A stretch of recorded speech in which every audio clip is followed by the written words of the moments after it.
नमो वज्झायाणं नमो लोये सव्वसाहुणं। मङ्गलं भगवान् वीरो मङ्गलं गौतमो गणी मङ्गलं कुन्दकुन्दार्यो जैनधर्मोऽस्तु मङ्गलम्। सर्वमङ्गलमाङ्गल्यं सर्वकल्याणकारकं प्रधानं सर्वधर्माणां जैनं जयतु शासनम्।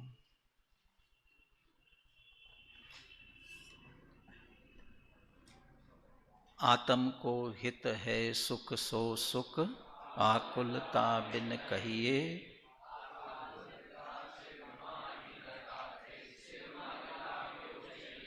आकुलता शिव माही न ताते, शिव मग लाग्यो चाहिए। मुक्ति के मार्ग में लगने की प्रेरणा देते हैं। और मुक्ति मार्ग का प्रथम चरण क्या है? मुक्ति मार्ग का प्रथम चरण क्या है? मोक्ष महल की प्रथम सीढ़ी, या बिन ज्ञान चरित्रा, सम्यक तान लहे सो दर्शन, धारो भव्य पवित्रा। यदि निराकुल सुख की कामना है, सुख की अपेक्षा है, तो मुक्ति मार्ग पर लगना। मुक्ति मार्ग पर लगना है तो सबसे पहली सीढ़ी है सम्यक दर्शन। दर्शन धारो भव्य पवित्रा। उस पवित्र सम्यक दर्शन को धारण करने की प्रेरणा देते हैं। आचार्य अमृतचंद्र देव भी सशक्त शब्दों में कहते हैं, तत्रादौ सम्यक्त्वं समुपाश्रयणीय अखिल यत्नेन। सबसे पहले, बहुत से लोग पूछते ना, धर्म करना है पहले क्या करें, सबसे पहले क्या करना? तो मानो अमृतचंद्र आचार्य तो कहते हैं, सम्यक्त्वं समुपाश्रयणीय अखिल यत्नेन। सारा प्रयत्न करना है तो सम्यक्त्व के लिए प्रयत्न करो। अब सम्यक दर्शन प्राप्त करना है। आप तो विद्यार्थी है, कहीं भी आपको प्रवेश लेना है, और जो हमारे विद्यार्थी अब स्नातक बन जाएंगे, और उसके बाद उन्हें कहीं और कार्य के लिए आवेदन करना है, चाहे कहीं प्रवेश करना हो, चाहे कहीं कार्यरत होना हो, सबसे पहले बात देखी जाती है कौन उसके लिए आवेदन कर सकता है। कौन कर सकता है आवेदन? सभी कर सकते हैं, तो करने को तो सभी कर ले, लेकिन आवेदन स्वीकृत किनका होगा? कि जो उसके पात्र होंगे। पर हर जगह निश्चित रूप से कोई ना कोई उसकी पात्रता है। हर क्षेत्र की, हर कार्य की अपनी अपनी हर एक की पात्रता है। भले ही प्रयास करे, लेकिन प्राप्ति तो जो उसके पात्र होंगे उनको होगी। ये बात अलग है कि जो पात्र है उन सबको ही प्राप्ति हो जाए, ये भी आवश्यक नहीं है। पात्र है वो प्रयास करेंगे, लेकिन मात्र पात्रता के कारण ही प्राप्ति हो जाए ये जरूरी नहीं है। फिर प्राप्ति किसे होगी? उस पात्रता से, अब वो बहुत सारे कारण हैं। उस पात्रता की श्रेष्ठता जिनकी हो, उस पात्रता के अनुसार हो सकता है कदाचित अनेकों बार योग्यता एक सी सबकी हो रही हो, क्या करेंगे? एक सी योग्यता हो रही है, चयन एक का करना है, तो उनके पास भी एक ही उपाय होता है, लॉटरी निकालना पड़ेगी। और लॉटरी निकाल करके जिसकी लॉटरी लगेगी उसको मिलेगी। क्या करेंगे वे भी? किसकी लॉटरी निकलेगी? जिसकी भवितव्यता होगी, जिसकी होनहार होगी, जिसकी काल लब्धि आई होगी उसकी लॉटरी निकलेगी। तो बाकी का पुरुषार्थ बेकार गया क्या? नहीं, वो उनका पुरुषार्थ पुनः प्रयास करेंगे। अभी उनकी काल लब्धि होनहार नहीं आई होगी, नहीं मिले होगी। बहुत सारे हर जगह ये स्थितियां बनती हैं।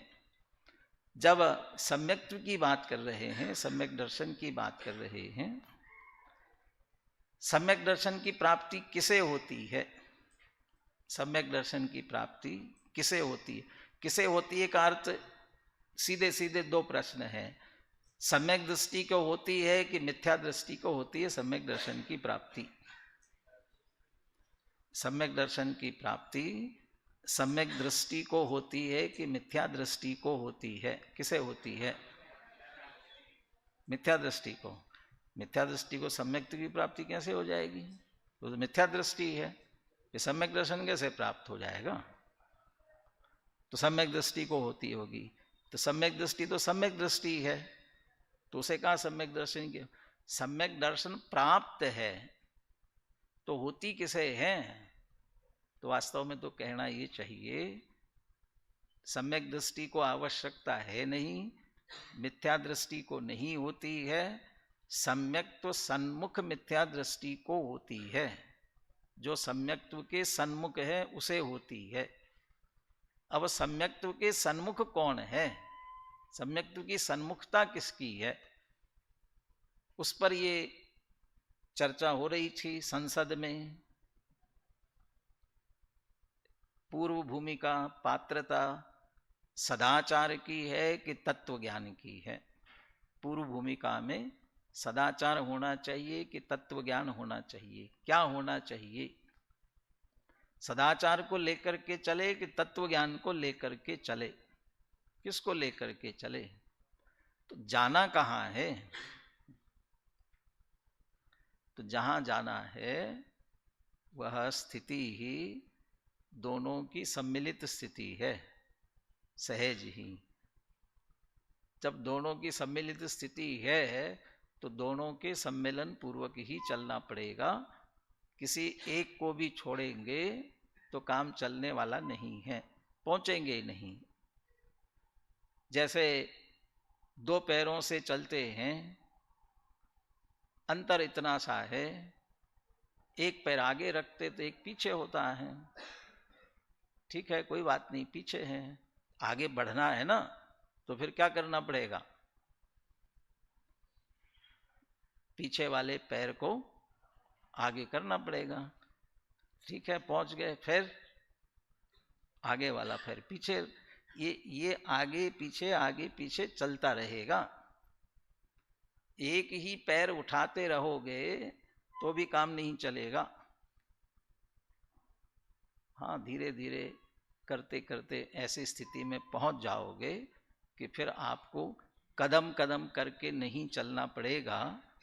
दोनों कदम एक साथ चरण रहेंगे और आपका सहज गमन हो जाएगा। कहाँ पर? जब केवल ज्ञान हो जाएगा। और फिर भी विहार करेंगे तो ऐसे कदम कदम थोड़ी करेंगे विहार। फिर तो दोनों की आवश्यकता है। इसी बात की चर्चा बहुत मैंने संधि के स्थान पर वो कलश लिखे हैं और दो कलश हैं। अब प्रवचन सार की विस्तार से चर्चा अभी तो आपके सामने करने की आवश्यकता नहीं है। कि है? नहीं है। क्यों? चली रही चर्चा और बहुत विस्तार से प्रारंभ से आपने सुनी है, पूरी भूमिका सुनी है। कितने अध्याय, कितने अधिकार, क्या प्रज्ञापन? तो पहला प्रज्ञापन कौन सा है? पहला अधिकार कौन सा है? ज्ञान तत्व प्रज्ञापन। दूसरा अधिकार कौन सा है? ज्ञेय तत्व प्रज्ञापन। और तीसरा अधिकार चरणानुयोग सूचक चूलिका। ज्ञान तत्व प्रज्ञापन पूर्ण करते हुए अमृतचंद्र आचार्य कलश लिखते हैं और फिर चरणानुयोग सूचक चूलिका प्रारंभ करते हुए कलश लिखते हैं। दोनों जगह कलश लिखा और दोनों में थोड़ा सा अंतर किया। थोड़ा सा ही अंतर किया। कलश से ही चर्चा प्रारंभ करते हैं। सामने ले लीजिए, 12 नंबर का कलश है। प्रवचन सार तो लिया है क्या? लिया कुछ लोगों ने? यदि लिया हो तो 385 पेज पर है। आ गया? वसंत तिल का छंद है। अभी एक ब्राह्मण विद्वान मिले थे और वो ये कह रहे थे कि भक्तामर स्तोत्र में, अभी संख्या तो भूल रहा हूँ, करीब 16 लय में बोल सकता हूँ। 16 लय, अलग अलग लय में। वसंत तिल का छंद ही, लेकिन 16 लय, 16 ही था शायद, और भी संख्या हो सकती कम ज़्यादा। कभी अवसर देना तो मैं बताऊंगा, कह रहे थे। और जयपुर भी आते रहते हैं। हमने कहा जयपुर आए तो पधारिए यहाँ भी।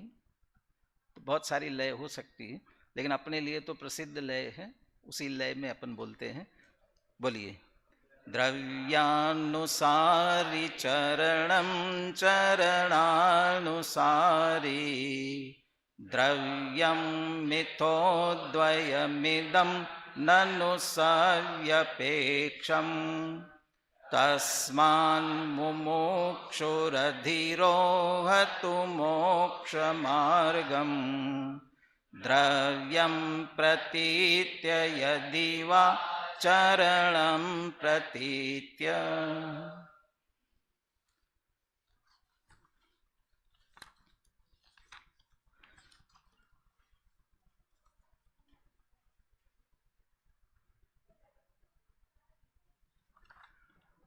आचार्य प्रकरण के अनुसार बात कहते हैं।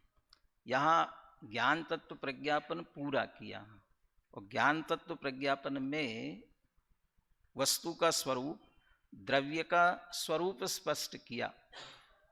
अब द्रव्य का स्वरूप स्पष्ट करने के बाद अब चरणानुयोग सूचक चूलिका आगे लिख रहे हैं।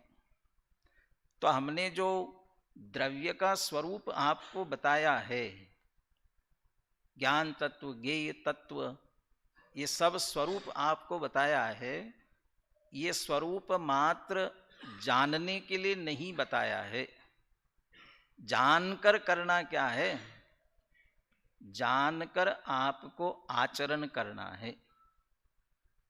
तो जानकर आचरण करना है, तो फिर ज्ञान जाना है, तो जो जाना है उसका आचरण क्या करेंगे? कोई भी जाना हुआ जब तक आचरण में नहीं आता है, तब तक लोक में भी उस जानने को निरर्थक कहते हैं। जब जब ये बात आती है तब तब मुझे ये बगल में लिखा हुआ वाक्य ख्याल में आता है।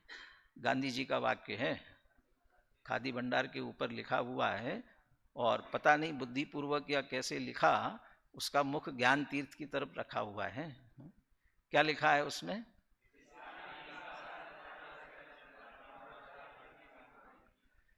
जिस वो पढ़ाई किसी काम की नहीं है जिसका अपने चरित्र पर प्रभाव असर न आता हो। माने वो पढ़ाई वही है, उसका असर चरित्र पर आना चाहिए। यदि आपने ये पढ़ लिया है तो आपके आचरण में आना चाहिए। तो क्या पढ़ा? ज्ञान तत्व पढ़ा, ज्ञेय तत्व पढ़ा। तो ज्ञान तत्व, ज्ञेय तत्व पढ़ लिया, तो अब क्या करे? आचरण करो। कैसा आचरण करे?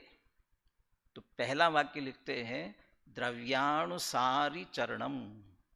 द्रव्यानुसारी चरणम, द्रव्य के अनुसार चरण करो, आचरण करो। तो क्या द्रव्य के अनुसार क्या आचरण करें? आप तो द्रव्यों में तो पुद्गल, धर्म, अधर्म, आकाश, काल भी बता दिए हैं। तो उनके अनुसार क्या चरण करेंगे? उनके चरण की बात नहीं है। वास्तव में ज्ञान तत्व और ज्ञेय तत्व जो बता दिया है, उसमें से मैं कौन हूं? मैं कौन द्रव्य हूं? ज्ञान द्रव्य हूं कि ज्ञेय रूप द्रव्य हूं? यद्यपि मैं अपने आप में स्वयं के लिए स्वज्ञेय हूं, लेकिन जिस ज्ञेय तत्व कह करके पर ज्ञेयों की बात की है वो तो मैं नहीं हूं। मैं कौन हूं? ज्ञान तत्व मैं हूं। तो ज्ञेय से भिन्न अपने आप को ज्ञान रूप ही जाने माने पहचाने, ये द्रव्यानुसारी। अब चरणम, अभी तक पर ज्ञेयों को अपना जानकर अपना मानकर उनमें जो एकत्व ममत्व बुद्धि करते आए हैं, जिसके कारण से मोह राग द्वेष के परिणाम हो रहे हैं। अब मोह राग द्वेष के परिणाम होना ये द्रव्यानुसारी चरणम नहीं है, क्योंकि जो मैं ज्ञान तत्व, वो मैं ज्ञान तत्व तो मात्र जानने देखने रूप स्वभाव है। अध्यात्म की दृष्टि में कहा जाए तो ज्ञानानंद स्वभावी है। तो जब ज्ञान और आनंद स्वभावी हूं तो चरण, उसका परिणमन भी ज्ञान और आनंद रूप होना चाहिए। और ज्ञान और आनंद रूप होना, इसका अर्थ ही है पर को न अपना जानना, पर को न अपना मानना, पर को न अच्छा जानना, पर को न बुरा जानना। तो क्या जानना? ज्ञेय है, जानने योग्य ज्ञान का विषय है। तो ज्ञेय को ज्ञेय जाना। तो ज्ञेय को ज्ञेय जानेंगे, मात्र जानने योग्य जानेंगे। मात्र जानने योग्य जानने पर सहज उपेक्षा का भाव आएगा, और उपेक्षा का भाव आएगा तो सहज जानने देखने रूप रहेंगे। और सहज जानने देखने रूप रहेंगे, आकुलता नहीं होगी, निराकुलता होगी, आनंद रहेगा। तो ज्ञान के साथ सहज आनंद होगा, वो अपना स्वरूप है। वो चरण, वो सहज चरण। अब नास्ती से कहेंगे तो राग द्वेष मत करो। तो मत करो माने कैसे मत करो? क्या मत करो? जहां निषेध की बात आती है वहां क्यों प्रश्न खड़ा होता है, और जिसका निषेध किया जा रहा है वो ऊर्ध्व हो जाता है। तो वो उसी की बात इसलिए करे क्या कि द्रव्यानुसारी चरणम, द्रव्य को समझे, द्रव्य का स्वरूप जानकर, और जो ज्ञान तत्व ज्ञेय तत्व की बात आई है उसके अनुसार निर्णय करेंगे तो सहज ही चरणम, राग द्वेष से रहित वीतराग परिणति होगी, वह चरणम है। अब शास्त्रीय भाषा में यदि हम उसे कहे तो ये कहेंगे द्रव्यानुसारी, अर्थात द्रव्य का लक्ष्य, द्रव्य का आश्रय करके उसमें लीन होना। तो द्रव्यानुसारी चरणम, उसी की जो लीनता की जा रही है वो चरण है, द्रव्यानुसारी चरणम। अब दूसरी बात तो ये लिख रहे हैं कि चरणानुसारी द्रव्यम लिख रहे हैं। द्रव्य कैसा है? चरण के अनुसार। अब चरण के अनुसार द्रव्य का अर्थ यहां पर, हमारा द्रव्य वर्तमान में कैसा है? रागी है, द्वेषी है, दुखी है, अज्ञानी है, मोही है। क्यों ऐसा है? हमारा द्रव्य अज्ञानी, मिथ्या दृष्टि, रागी, द्वेषी इसलिए है चरणानुसारी। क्या हम परद्रव्य में एकत्व ममत्व बुद्धि करते हुए वैसा आचरण करते आ रहे हैं तो द्रव्य भी वैसा होगा। अब चरणानुसारी द्रव्यम, अब हम वो जो ज्ञान तत्व ज्ञेय तत्व हमने भिन्न भिन्न जाना था, अब वे भिन्न भिन्न है तो चरण के अनुसार द्रव्य होगा। इसका अर्थ क्या? द्रव्य की वह भिन्नता, द्रव्य की वह शुद्धता कितनी होगी? जितना हम चरण करेंगे, अर्थात उसको स्वीकार करेंगे, और उसको स्वीकार करके सहज ज्ञान रूप रहेंगे, सहज जानने देखने रूप रहेंगे। और जितना जानने देखने रूप रहेंगे उतने राग द्वेष विकार की उत्पत्ति नहीं होगी, उतने द्रव्य की सिद्धि होगी, उतने द्रव्य की शुद्धि होगी। जो समय सार में ज्ञान और आश्रव निवृत्ति का समकाल लिया ना, कर्ता कर्म अधिकार के प्रारंभ में, ज्ञान आश्रव निवृत्ति और समकालत्वम, समकाल्पना, और उसको सिद्ध करते हुए आगे लिखा जो जो आश्रमों से निवृत्त होता जाता है त्यों त्यों विज्ञान घन होता है। और ज्यों ज्यों विज्ञान घन होता है त्यों त्यों आश्रव से निवृत्त होता है। जितना जितना आश्रव से निवृत्त होता है उतना उतना विज्ञान घन होता है। जितना जितना विज्ञान घन होता है उतना उतना आश्रव से निवृत्त होता है। यहां ये कहा जाए आश्रव की निवृत्ति पहले या विज्ञान घन पहले? आश्रव की निवृत्ति पहले कि विज्ञान घन पहले? क्या होगा पहले? वैसे तो एक प्रकरण में तो 3 कार्य एक समय में एक साथ होते हैं, सिद्ध किया है, तो होते तो सब एक साथ हैं, लेकिन फिर भी जब अपने स्वरूप में मग्न होंगे तब आश्रव रुकेगा, आश्रव की निवृत्ति होगी। पहले आश्रव निवृत्त हो जाए फिर हम स्वरूप में लीन हो जाए, ऐसा कैसे होगा? दूसरी विवक्षा भी ख्याल में होनी चाहिए, इसलिए दूसरी विवक्षा भी बता देता हूं। पहले आश्रव निवृत्ति होती है फिर विज्ञान घन होता है। जैसे सम्यक तो सन्मुख की भूमिका में करण लब्धि में आता है, और करण लब्धि में आने पर उसके उन विशुद्ध परिणामों से, स्वसन्मुखता वाले परिणामों से वो दर्शन मोह जो प्रति समय आ रहा। अब यहाँ आश्रव की भी 2 तरह की व्याख्या है, एक नए कर्मों का आना और दूसरा पुराने कर्मों का जो निरंतर उदय चलता है ना, उसको भी आश्रव कहते हैं, उसको भी द्रव्याश्रव कहते हैं। समय सार के जो आश्रव अधिकार में द्रव्याश्रव कहा है ना, वो पुराना द्रव्याश्रव माने पुराना उदय में आ रहा है, पूर्व कर्म उदय में आ रहा है, उसको भी द्रव्याश्रव कहा। तो वो पुराना जो आ रहा है ना उदय में, वो नहीं रुकेगा तब तक आप अपने में लीन नहीं हो पाएंगे। तो उदय आएगा तो आपको विकृति करता जाएगा। वो शब्द गलत आ रहा था इसलिए रुक गया मैं।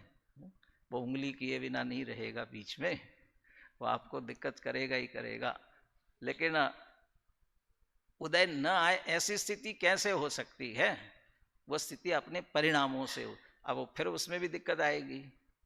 वो जो उदय नहीं आ रहा है उसका उपशम हुआ है, वो अपने आप तो नहीं हुआ ना, वो भी जितने जितने विज्ञान घन होता जा रहा है। इसलिए दोनों मिथोनपेक्षम, अगले अगले यही कह रहा सव्यपेक्षम, द्वयम इदम सव्यपेक्षम, ये तो सव्यपेक्ष ही है।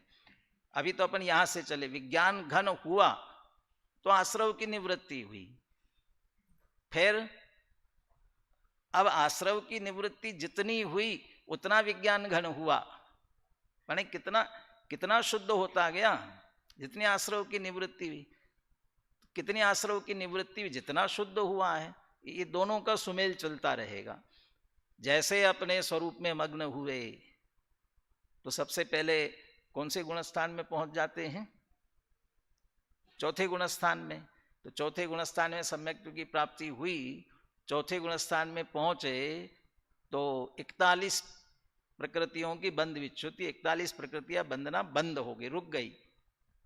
तो आश्रव निरोध संवरा, उनका आश्रव की निवृत्ति हो गई, उतना आश्रव नहीं हो रहा है, उतनी आश्रव की निवृत्ति हो गई। अब बाकी आगे के आश्रव की निवृत्ति कैसे होगी? कि जब 5वें गुणस्थान में पहुंचेंगे। 5वें गुणस्थान में कैसे पहुंचेंगे? अपनी स्वरूप की स्थिरता बढ़ाएंगे, विज्ञान घन, अपने में लीनता बढ़ेगी तो 5वां गुणस्थान होगा और कर्मों की विच्छुत्ति हो जाएगी। ऐसा बढ़ते बढ़ते ऊपर बढ़ता है। तो यहां हम कहेंगे द्रव्यानुसारी चरणम, द्रव्य का लक्ष्य किया, द्रव्य का आश्रय किया, उसमें स्थित हुए उतना आचरण, आचरण आश्रव की निवृत्ति, आश्रव की निवृत्ति, आश्रव की निवृत्ति संवर हुआ, संवर हुआ शुद्धता की उत्पत्ति हुई और फिर शुद्धता अब आगे बढ़ती जाएगी। तो द्रव्यानुसारी चरणम, द्रव्य का लक्ष्य किया, द्रव्य का आश्रय किया, उसके अनुसार चरण। अब द्रव्य कितना शुद्ध होगा? चरणानुसारी द्रव्यम, जितनी मग्नता जितनी लीनता होगी उतना फिर द्रव्य की शुद्धता भी बढ़ती जाएगी। ऐसा दोनों का सुमेल है। मिथो द्वयमिदम ननु सव्यपेक्षम, ये दोनों परस्पर सव्यपेक्ष है। अपनी लीनता, अपने स्वरूप की लीनता अपने द्रव्य को जानकर ही होगी। द्रव्यानुसारी, जैसा द्रव्य का स्वरूप है वैसा जानकर उसमें लीन होंगे तो चरण होगा, द्रव्यानुसारी चरणम। फिर द्रव्य जैसा स्वभाव में है वैसा का वैसा पर्याय में कैसे व्यक्त होगा, चरणानुसारी। जितना जितना आचरण, जितनी जितनी लीनता करते जाएंगे वैसे वैसे शुद्ध होता जाएगा। ये मिथो, ये दोनों मिथो माने परस्पर सव्यपेक्षम, एक दूसरे के सापेक्ष है। तस्मान मुमुक्षु अधिरोहत मोक्ष मार्गम, इसलिए मुमुक्षुओं के लिए प्रेरणा देते हैं। मुमुक्षु अधिरोहत मोक्ष मार्गम, मोक्ष मार्ग पर अधिरोहण करो, चढ़ो, आगे बढ़ो मोक्ष मार्ग पर। कैसे? द्रव्यम प्रतीत्य यदि वा चरणम प्रतीत्य, द्रव्य की प्रतीति करके या आचरण की प्रतीति करके। प्रतीति का अर्थ उसको आश्रय करके भी ले सकते हैं, उसका आश्रय लेकर के, उसका आश्रय लेकर प्रतीत्य। द्रव्य का आश्रय लेकर चाहे चरण का आश्रय लेकर। तो एक बताओ ना दोनों में से कि दोनों परस्पर एक दूसरे के सव्यपेक्ष ही है। जब हम द्रव्य का आश्रय लेने जाएंगे तो जो द्रव्य का हम आश्रय करेंगे वही तो चरण है। और द्रव्य का जो लक्ष्य करने पर द्रव्य की शुद्धि बढ़ती जाएगी, वो कैसी बढ़ेगी? वो जो लक्ष्य आश्रय किया है उससे बढ़ेगी। लक्ष्य छोड़ दिया, आश्रय छोड़ दिया तो वापस वैसे के वैसे हो जाएगा। जल पर काई शैवाल छाई हुई है, कैसे दूर होगी? कैसे दूर होगी? दूर करेंगे तो दूर होगी, तो कैसे दूर करेंगे? तो वहां जाएंगे, कहेंगे भैया शैवाल दूर हो जाओ, तो दूर हो जाएगी? नहीं, वैसे कहने से काम नहीं चलेगा, थोड़ा सा पूजा करके कहना पड़ेगा। पूजा कर ली, पूजा करने से नहीं हो रहा होगा तो अनुष्ठान विधान करना पड़ेगा, होगा उससे। आप अपना लोटा डालो, आप अपना लोटा डालोगे तो क्या होगा? काई अपने आप दूर होने वाली है और लोटे में शुद्ध पानी आ जाएगा। कब तक काई छटी रहेगी? जब तक आप लोटा डुबाते रहोगे। और आपने लोटा डुबाना छोड़ दिया तो फिर से क्या होगा? फिर से काई छाने वाली है। समझदार लोग तो ऐसा करते हैं, वो उतना सा अपना एक लोटा निकाल लिया, उतना ही नहीं करते हैं, वो अच्छी तरह से बार बार लोटे को डालते जाते जिससे पूरी काई छट करके अलग हो जाए। तो पूरी हो गई तो बहुत बढ़िया बात है। लेकिन जैसे ही आपने लोटा डालना बंद कर दिया तो वापस काई छाने वाली है। तो द्रव्यानुसारी चरणम, द्रव्य का आश्रय किया, उसकी लीनता हुई, चरणम वो भी भूमि का अनुसार होता है। फिर चरणानुसारी द्रव्यम, फिर जितनी लीनता होती जा रही है उतनी उतनी द्रव्य की शुद्धता क्रमशः होती जाती है।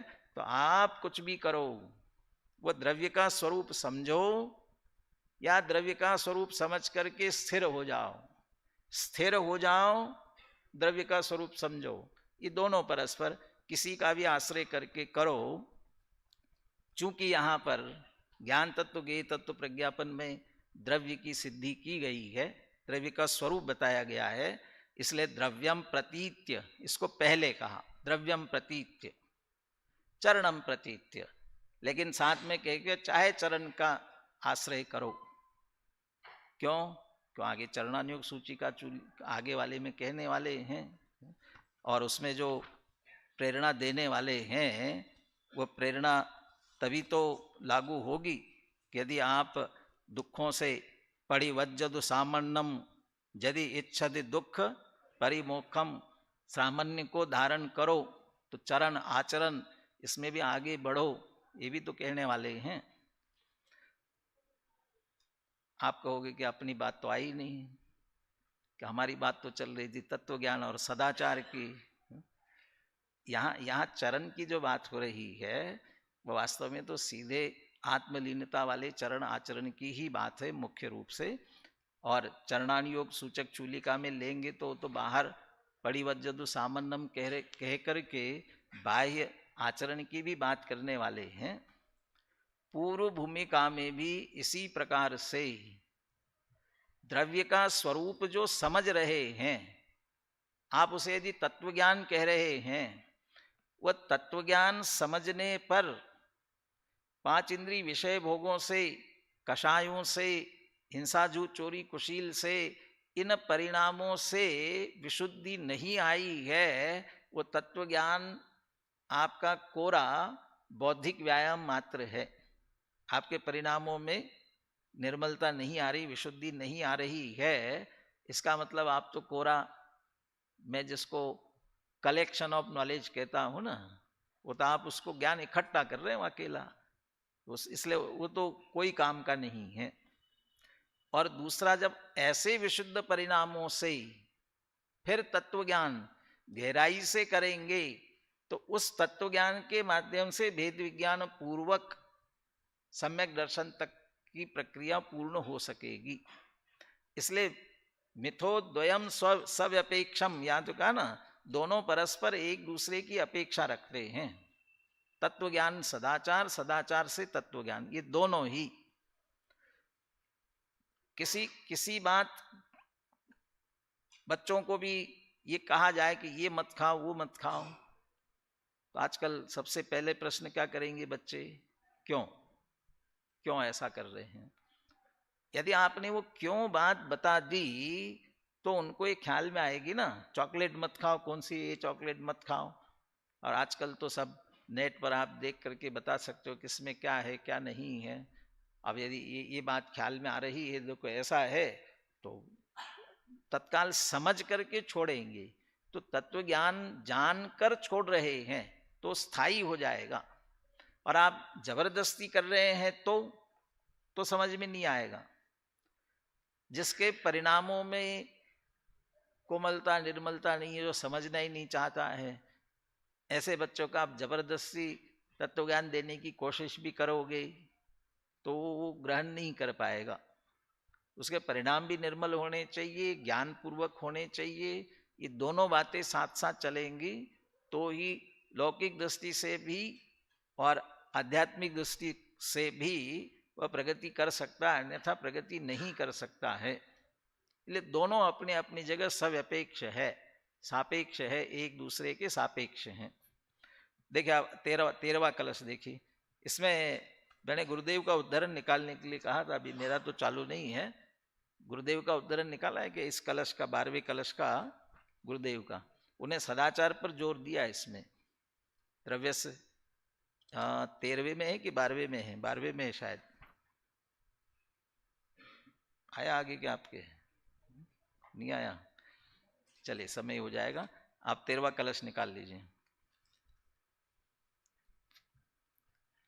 इंद्र वज्रा है, आगे आप 13वां श्लोक बोलिए। द्रव्यस्य सिद्धौ चरणस्य सिद्धि, द्रव्यस्य सिद्धिश्चरणस्य सिद्धौ, बुद्ध्वेति कर्मा विरता परेपि, द्रव्या विरुद्धं चरणं चरन्तु। देव प्रारंभ यहां से कर रहे हैं, द्रव्यस्य सिद्धौ चरणस्य सिद्धि, और अंत इसमें कर रहे हैं कलश में द्रव्या विरुद्धम चरणम चरंतो। इस पर आकर के अंत कर रहे हैं। क्यों ऐसा कर रहे हैं? द्रव्यस्य सिद्धौ चरणस्य सिद्धि, क्योंकि हमने ज्ञान तत्व, ज्ञेय तत्व, प्रज्ञापन में द्रव्य का स्वरूप पहले सिद्ध किया है अच्छी तरह से, और वो द्रव्य की सिद्धि होने पर चरण की सिद्धि होती है। आगे जो हम आचरण चरण की बात कर रहे हैं, जिन्होंने ये नहीं समझा है परिवज्जतु सामान्यम, और कदाचित उनने सामान्य ग्रहण भी कर लिया, लेकिन वह उनके लिए कार्यकारी नहीं होगा, उनके लिए सफल नहीं होगा। सफल माने फसल देने वाला, वो सफल माने सफल अर्थात उसका फल उनको मिलने वाला नहीं है। तो द्रव्य से सिद्ध हो, द्रव्य की अच्छी तरह से सिद्धि हो, तो चरण से सिद्धि, तो चरण की सिद्धि होती है।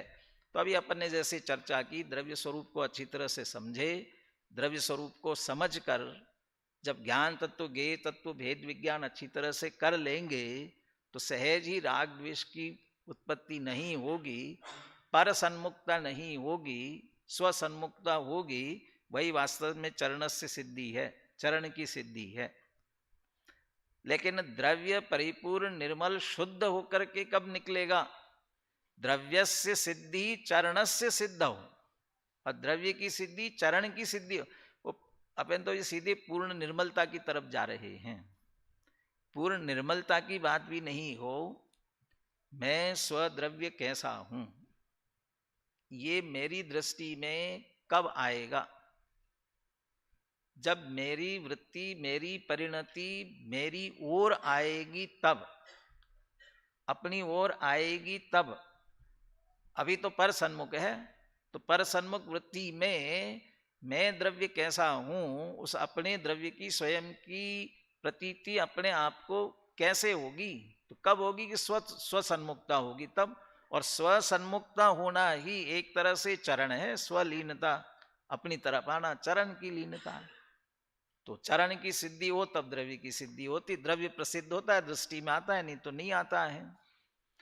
और द्रव्य से सिद्ध हो, अच्छा, परिणति स्व की तरफ स्व में आकर के कब लीन होगी? जब अपने उस द्रव्य का स्वरूप अच्छी तरह से स्पष्ट होगा, ये द्रव्य, ये मैं हूं। और सबसे बड़ी बात है, यही मैं हूं, इसके आश्रय से ही मेरा हित है, इसमें ही मेरा सुख है, इसमें ही मेरा कल्याण है। इस बुद्धि पूर्वक, ये बुद्धि और उसका निर्णय, ये निर्णय होना, ये द्रव्य की सिद्धि। और ऐसा होने पर चरण से सिद्धि, परिणति स्व की तरफ आएगी। और जब परिणति स्व की ओर आकर के स्व सन्मुखता करेगी, तब द्रव्य दृष्टि में आएगा, प्रसिद्ध होगा, वो द्रव्य से सिद्धि। अभी अभी हमारे कर्ता कर्म अधिकार की 144वीं गाथा हुई, जिसमें पक्षातिक्रांत होने की विधि पूरी बताई। तो उस विधि में वहां भी प्रथम तो सबसे पहले क्या करना? तो प्रथम तो श्रुत ज्ञान के अवलंबन से ज्ञान स्वभावी आत्मा का निर्णय करके, तो पहले श्रुत ज्ञान के अवलंबन से ज्ञान स्वभावी आत्मा का निर्णय करना। तो अब निर्णय हो गया ना। अब लिखते हैं कि अब प्रगट प्रसिद्धि के लिए, अब प्रगट प्रसिद्धि के लिए, तब निर्णय किया तो प्रसिद्ध नहीं हुआ क्या? ये तो श्रुत ज्ञान के अवलंबन से, जिनवानी के अवलंबन से किया है, शास्त्र में पढ़ करके समझा है। अभी सिर्फ शास्त्र में ऐसा स्वरूप लिखा है, ये ख्याल में आया है। अब कह रहे अब प्रसिद्धि करनी है उसकी। अब प्रसिद्धि कैसी करनी है? तो फिर वो बाहर जाने वाले मति ज्ञान तत्व को स्वसन्मुख करो। फिर वो विकल्प उठते हैं जिसमें ऐसे श्रुत ज्ञान को भी स्वसन्मुख करो। चूंकि हमारे मति श्रुत ज्ञान से हम बराबर जान रहे हैं, विकल्प चल रहे हैं, वो मति श्रुत ज्ञान को स्वसन्मुख करो। और जब वह स्वसन्मुख होते हैं दोनों, तब वो सहज, बहुत सारे विशेषण दिए उसमें, अविनश्वर, स्वतः सिद्ध, ऐसा सारे विश्व के ऊपर मानो तिरता हुआ, ऐसा साक्षात वो भगवान आत्मा तत्काल दृष्टि में आता है, प्रसिद्ध होता है।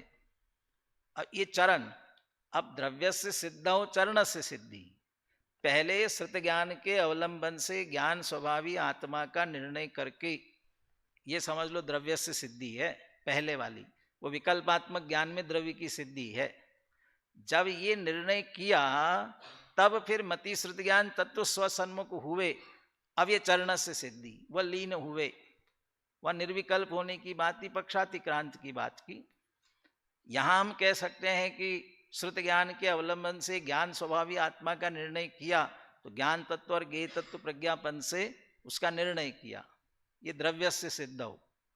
फिर वास्तव में जिसकी दृष्टि में ये अच्छी तरह से ख्याल में आया, उसकी परिणति स्वसन्मुख निश्चित होती है। और वो स्वसन्मुख होना, इसका नाम है चरण से सिद्धि। और जिसकी दृष्टि स्वसन्मुख होती है, उसे वह अपना शुद्ध आत्मा द्रव्य स्वभाव निश्चित रूप से प्रकट होता ही है। इसका मतलब है चरण से सिद्धो द्रव्य से सिद्धि, चरण की सिद्धि होने पर द्रव्य की सिद्धि होती है। बहन श्री के वचनामृत में एक बोल आया है। बहन श्री के वचनामृत का अर्थ ही होता है, गुरुदेव के प्रवचनों में विशेष विशेष बातें आई ना, वो उनने अपने एक तरह से मुख्य मुख्य बातें लिखी। जिनने स्वसन्मुखता की है उन्हें आत्मा दृष्टि में न आवे, तो उन्होंने लिखा कि 14 ब्रह्मांड को शून्य होना पड़ेगा।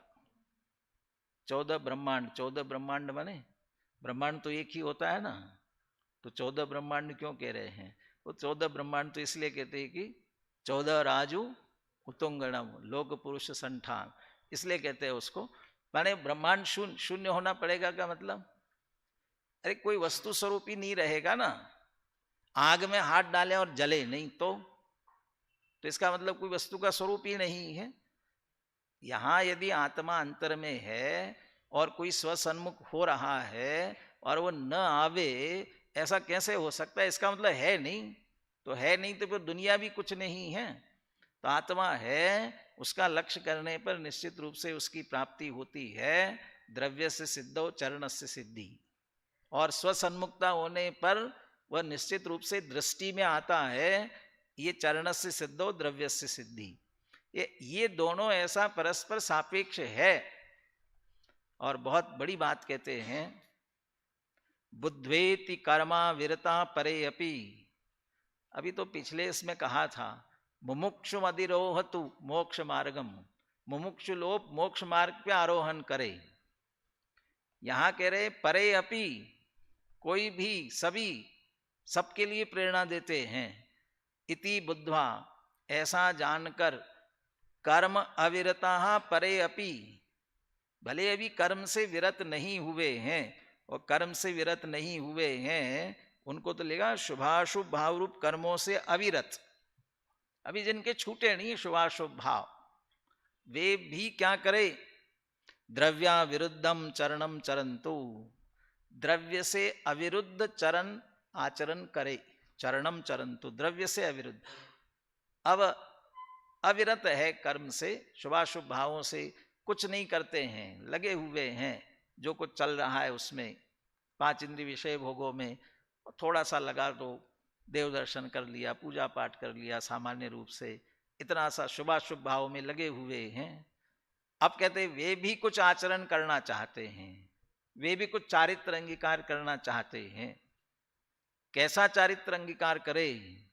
द्रव्या विरुद्धम चरणम चरंतु। कैसा? द्रव्य से अविरुद्ध ही चरण का पालन करे। द्रव्या विरुद्धम चरणम चरंतु। क्या है द्रव्या विरुद्धम चरणम? जो हमने 2 अधिकारों में द्रव्य का स्वरूप बता दिया है, वह पहले अच्छी तरह से समझ लो, उसमें से स्वद्रव्य को छांट लो, और अब अपने द्रव्य को अपने द्रव्य रूप ही वह रहे।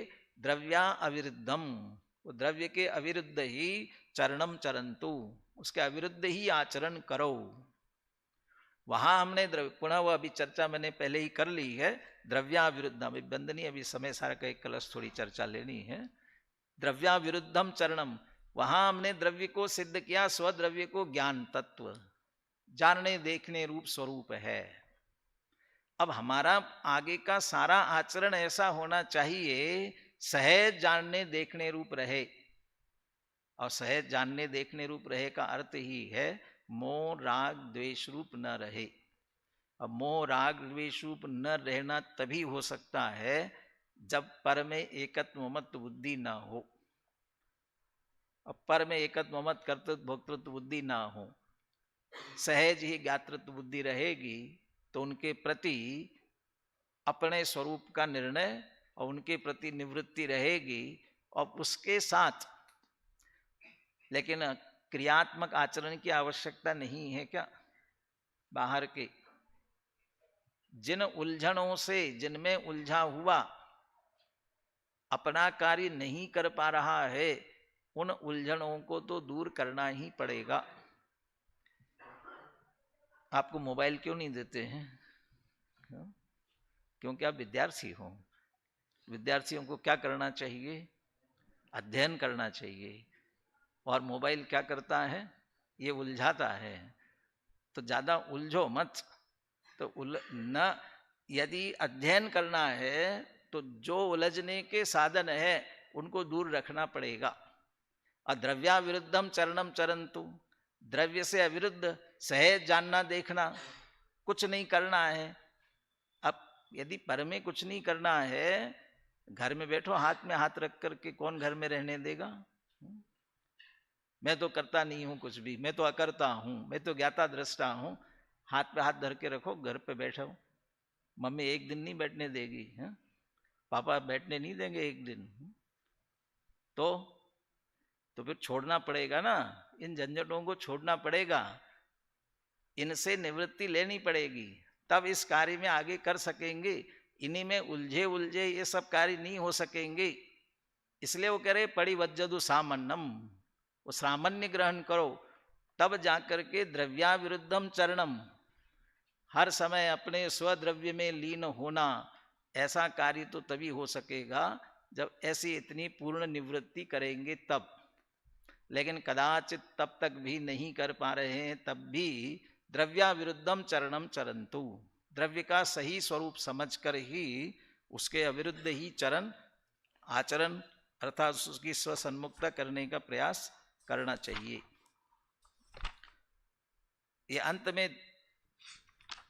स्याद्वाद अधिकार में 47 शक्तियों के भी प्रकरण पूरा होने के बाद बहुत सारे कलश लिखे हैं। उन कलशों में भी ज्ञान क्रियाणे परस्पर तीव्र मैत्री, ये शब्द का प्रयोग किया है। उस कलश की चर्चा करके जल्दी से चर्चा अपन पूरी करते हैं, इस पे विस्तार नहीं करेंगे ज़्यादा। 267 ये उपाय उपय अधिकार में, उपाय उपय अधिकार के बाद में है। आया कलश आपके सामने? आ गया? नहीं आया? कोई है कि नहीं पीछे? ये 267 ही आया सीधा कि और भी आगे पीछे हैं? चलिए आगे पीछे गौन कर दिए। ये भी वसंत तिल का है। बोलिए। स्याद्वाद कौशल सुनिश्चल संयमाभ्याम, मिला कि नहीं? 267 बोलिए। स्याद्वाद कौशल सुनिश्चल संयमाभ्याम यो भावयत्यहरः स्वमिहोपयुक्तम् ज्ञान क्रियाणय परस्पर तीव्र मैत्री पात्रीकृता श्रयति भूमिमिमां स एका। पात्रीकृता स पात्रीकृता इमां भूमिम श्रयति स एकः, वही एकमात्र पात्रीकृत पात्र बन करके इस भूमि का आश्रय करते हैं। और वो भूमि तो ऊपर तक पहुंचाने वाली है। साधकत्वमधिगम्य भवन्ति सिद्धा, साधक पने को प्राप्त होकर के सिद्ध बन जाते हैं, वहां तक वो पात्रीकृत है। कैसे पात्र बनेंगे? स्याद्वाद कौशल सुनिश्चल संयमाभ्याम। ये संयमाभ्याम कौन सी विभक्ति है? कौन सी विभक्ति? कौन सी विभक्ति? हाँ, बहुवचन थोड़ी होगा, द्विवचन आएगा ना। हाँ, द्विवचन, तृतीया का द्विवचन है। तृतीया द्विवचन बनेगा, तृतीया का द्विवचन। तृतीया विभक्ति किस अर्थ में आती है? किस अर्थ में? करण, साधन, साधन के अर्थ में आती है। पात्र बनना है तो उसके ये साधन। अच्छा, उन साधनों में दोनों को एक साथ लिया है, इसलिए मैं विभक्ति की बात कर रहा था। साधन है और द्विवचन लगाया, माने इसका अर्थ इन दोनों के द्वारा। किन दोनों के द्वारा? स्याद्वाद कौशल और सुनिश्चल संयम, दोनों आवश्यक है। इन दोनों के द्वारा स्याद्वाद की कुशलता भी जरूरी है और सुनिश्चल संयम भी जरूरी है। लेकिन दोनों के द्वारा करना क्या है? स्याद्वाद की कुशलता से शास्त्र पढ़ो, सुनिश्चल संयम करके व्रत उपवास क्रियाकांड बराबर सब करते रहो। इन दोनों के द्वारा यह भावयति अहरहा स्वम इह उपयुक्तः स्वम इहोपयुक्तः स्वम स्वम इह उपयुक्तः स्वयं को यहाँ ही उपयोग को लगा करके स्वम इहोपयुक्तः अहरहा भावयति। अहरहा, अहरहा का मतलब है रात दिन, निरंतर, निरंतर ही। अहोरात्र बोलते ना, तो अहरहा प्रतिदिन निरंतर ही भावयति, किसको? स्वम, अपने आप को ही। माने इन दोनों का प्रयोग, दोनों का उपयोग स्वयं को स्वयं के लिए करना है, अपना उपयोग अपने में लाने के लिए करना है। स्याद्वाद सुकौशल सुनिश्चल संयमाभ्याम, स्याद्वाद की कुशलता और सुनिश्चल संयम। अब इसमें स्याद्वाद की कुशलता और सुनिश्चल संयम ये 3 जगह लगेंगे। पहले पूर्व भूमिका में जो हम पात्रता की बात करें, तत्व ज्ञान और सदाचार की,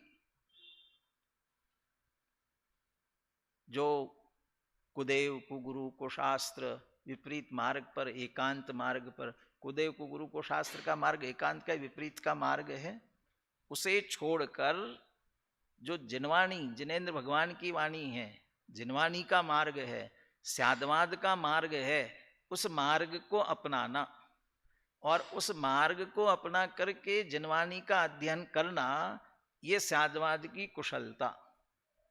और वो जिनवाणी का अभ्यास करते समय निश्चय व्यवहार की, किसी की एकांतता नहीं होना चाहिए, न निश्चय की न व्यवहार की, बराबर दोनों का स्वरूप यथावत समझ करके जहाँ जहाँ जिसकी जितनी आवश्यकता योग्यता है उसके अनुसार, जहाँ जितना जिसका बल है उतना उसे बराबर देते हुए, वेटेज देते हुए जिसको जैसे जितनी है, वह स्याद्वाद की कुशलता है। अभी जैसा मैंने कहा था ना, चलना है तो जो पैर आगे हैं, अब पीछे के पैर को आगे रखना है, तो किस पर जोर देंगे? पीछे वाले पैर को आगे लेना है, किस पर जोर देंगे? जो रखा है उस पैर, क्योंकि पीछे वाले पैर पर जोर तो जो रखा है उस पे आता है, जोर देता है। लेकिन हमारा पुरुषार्थ चलता है पीछे वाले पैर को आगे बढ़ाने में लगता है।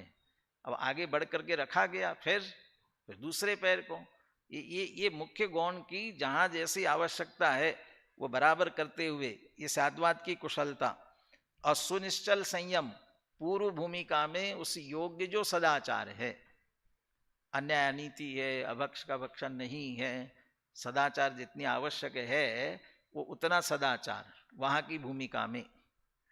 फिर जब सम्यक्त्व की प्राप्ति हुई तब निश्चय व्यवहार की यथावत संधि भी है और उस चौथे गुणस्थान के योग्य भूमिका के अनुसार उतना संयम है। परंतु अब आगे बढ़ना है, तब स्याद्वाद की कुशलता का अर्थ है व्यवहार को यथायोग्य व्यवहार जानते हुए अपनी स्वरूप की मग्नता बढ़ानी है। और जैसे स्वरूप की मग्नता बढ़ती है, बाहर के विषय कषायों की रुचि घटती है, बुद्धि पूर्वक उनके निषेध का परिणाम आता है, प्रतिज्ञा लेने का परिणाम आता है, छोड़ता है, त्यागता है, व्रत नियम लेता है, पंचम गुणस्थान होता है। और स्याद्वाद की कुशलता अपने स्वरूप की मग्नता बढ़ाते हैं और जितना बाकी बचा है वो भी छोड़ने का परिणाम छूटता है। ये दोनों क्रम से चलते रहते हैं। स्याद्वाद की कुशलता, सुनिश्चल संयम। इसमें सुनिश्चल संयम का अर्थ निश्चय से तो अपने स्वरूप की मग्नता ही है, जानना, स्वरूप में लीन होना, जानना, स्वरूप में लीन होना, ये दोनों करते हुए। इसीलिए कहते हैं ज्ञान क्रियाणे परस्पर तीव्र मैत्री। ज्ञान और क्रियाणय की परस्पर तीव्र मैत्री है। अब यहाँ व्यवहार की दृष्टि से देखा जाए तो स्यादवाद के माध्यम से अनेकांतात्मक वस्तु का जो निर्णय किया है वो निर्णय और भूमि का अनुसार आचरण, ये दोनों जरूरी है। बाहर में अनुव्रत न हो तो चाहे जितनी कोशिश करे पंचम गुणस्थान नहीं हो सकता। बाहर में नग्न दिगंबर दशा न हो, चाहे जितना पुरुषार्थी हो, चाहे जितना अध्यात्मी हो, चाहे जितना एकाग्रता से चिंतन मनन करता हो, छठा सातवां गुणस्थान नहीं आ सकता।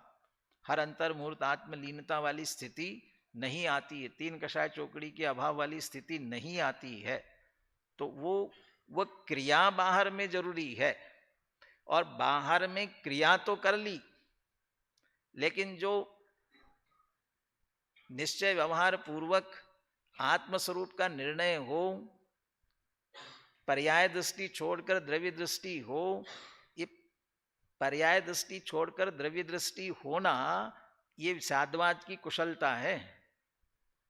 पर्याय को भी समझा, द्रव्य को भी समझा, और पर्याय दृष्टि छोड़कर द्रव्य दृष्टि हो रहा है, ये ज्ञान होना। यदि ये ज्ञान नहीं है तो बाहर से चाहे जितना क्रियाकांड कर ले तो भी निरर्थक जाने वाला है। इसलिए वो ज्ञान और क्रिया इन दोनों की परस्पर संधि, ज्ञान क्रिया ने परस्पर तीव्र मैत्री, वह तत्व ज्ञान बहुत गहराई से कर रहे हैं, बाहर से कुछ भी नहीं छूट रहा है तो व्यर्थ है, निरर्थक है, आगे एक कदम भी नहीं बढ़ पा रहे हैं। बाहर से बहुत सब कुछ छोड़ दिया है, नग्न दिगंबर दशा धारण कर ली है और ज्ञान में कुछ नहीं है, तत्व ज्ञान कुछ भी नहीं है, तो निरर्थक है। तो क्या होना चाहिए? ज्ञान और क्रिया की परस्पर तीव्र मैत्री होना चाहिए। वह तत्व ज्ञान निवृत्ति के लिए होना चाहिए और निवृत्ति व तत्व ज्ञान के लिए होना चाहिए, तो परस्पर उनकी मैत्री है। निश्चय से जो विज्ञान घन कहा था, अपने को जानकर अपने में लीन होना, अपना स्वरूप जानना ये ज्ञान, और अपने स्वरूप में ही लीन होना वो क्रिया। जितना जितना अपने स्वरूप को जानेंगे उतना उतना अपने स्वरूप में लीन होंगे, जितना जितना अपने स्वरूप में लीन होंगे उतना उतना अपना स्वरूप और अधिक अच्छी तरह जानने में आएगा। ये ज्ञान और क्रियाणय की परस्पर तीव्र मैत्री है, ये परस्पर। इसीलिए जितना जितना विज्ञान गण होता है उतना आश्रव से निवृत्त होता है, और आश्रव से निवृत्त होता है माने स्वरूप में लीन होता है, और स्वरूप में लीन होता है उतना उतना द्रव्य स्वरूप में शुद्धता बढ़ती जाती है। ये दोनों की परस्पर, ज्ञान और क्रिया की ऐसी परस्पर तीव्र मैत्री है। तो निश्चय में भी व्यवहार में भी दोनों की परस्पर तीव्र मित्रता है, और दोनों ये मैत्री से चलते हैं। वे तो पात्रीकृत, वे तो पात्र हैं, लेकिन जो अकेला ज्ञान को पकड़कर चलते हैं, टोडरमल जी की भाषा में निश्चयाभासी हो जाएंगे। अकेले क्रिया को पकड़ करके चलते हैं, वो व्यवहाराभासी हो जाएंगे। दोनों को भूल पूर्वक, ये भी ठीक है ये भी ठीक है, दोनों को एकांत से पकड़ लेते हैं, यानी ज्ञान ज्ञान की जगह, क्रिया क्रिया की जगह, दोनों को जोड़ देंगे तो उभयाभासी हो जाते हैं। उनको नहीं। ज्ञान क्रिया ने परस्पर तीव्र मैत्री, दोनों को बराबर समझ करके दोनों की परस्पर तीव्र मैत्री जो करते हैं वे पात्रीकृता, वे ही पात्र होते हैं, और वे ही भूमि मिमाम सश्रयति एकः, वह पहले साधक बनते हैं फिर सिद्ध अवस्था को निश्चित रूप से प्राप्त होते हैं। इसलिए क्या करना? सदाचार करना कि तत्व ज्ञान करना? करना तो कुछ है नहीं है, अकेला चर्चा करनी है। चर्चा तो तभी सार्थक है जब वो चर्या में आवे। सदाचार के पक्ष वाले कितना जीवन में सदाचार है, तत्व ज्ञान के पक्ष वाले कितना तत्व ज्ञान है? तो कुछ नहीं है क्या? जितना है उसका भी परस्पर उपयोग करे। तत्व ज्ञान है तो सदाचार भी जीवन में लाए, सदाचार है तो उसके साथ तत्व ज्ञान का भी अर्जन करे, फिर होगा क्या? करना होगा तो होगा। किसके लिए करना है? जिसकी पात्रता की बात कर रहे हैं उसकी आवश्यकता भी है कि नहीं है? वह आवेदन लगाया भी कि है, लगाया नहीं है? यदि आवेदन लगाया हो तो पात्र है कि नहीं की बात है। तो आवेदन ही नहीं है तो फिर क्या है? फिर तो अकेला चर्चा करने की बात रह जाती है, चर्चा करके रह जाएंगे। तो यदि सचमुच में स्वयं को स्वयं के लिए प्रयोग करना है तो दोनों ही मार्ग है। जीवन में भूमिका अनुसार यथा योग्य सदाचार भी होना चाहिए और गहराई से तत्व ज्ञान भी होना चाहिए। टोडरमल जी तो तत्व ज्ञान पर जोर देते हैं। देखो तत्व विचार की महिमा, तत्व विचार रहित देवादिक की प्रतीति करे, बहुत शास्त्रों का अभ्यास करे, व्रतादि का पालन करे तो भी सम्यक्त्व का अधिकारी नहीं है। और तत्व विचार वाला इनके बिना भी सम्यक्त्व का अधिकारी है। तो इनके बिना भी का मतलब वो ऊपर के जो व्रत आदि की बात कर रहे हैं ना, उनके बिना कह रहे हैं। सामान्य सदाचार का निषेध नहीं कर रहे हैं। सामान्य सदाचार के बिना तत्व सुनने समझने ही नहीं आ पाएगा, इसलिए वो सामान्य सदाचार तो जीवन में अवश्य होना चाहिए। ऐसे सदाचार पूर्वक तत्व ज्ञान, भेद विज्ञान और आत्मश्रद्धान पूर्वक हम सबको सम्यक्त्व की प्राप्ति हो, इसी मंगल भावना के साथ।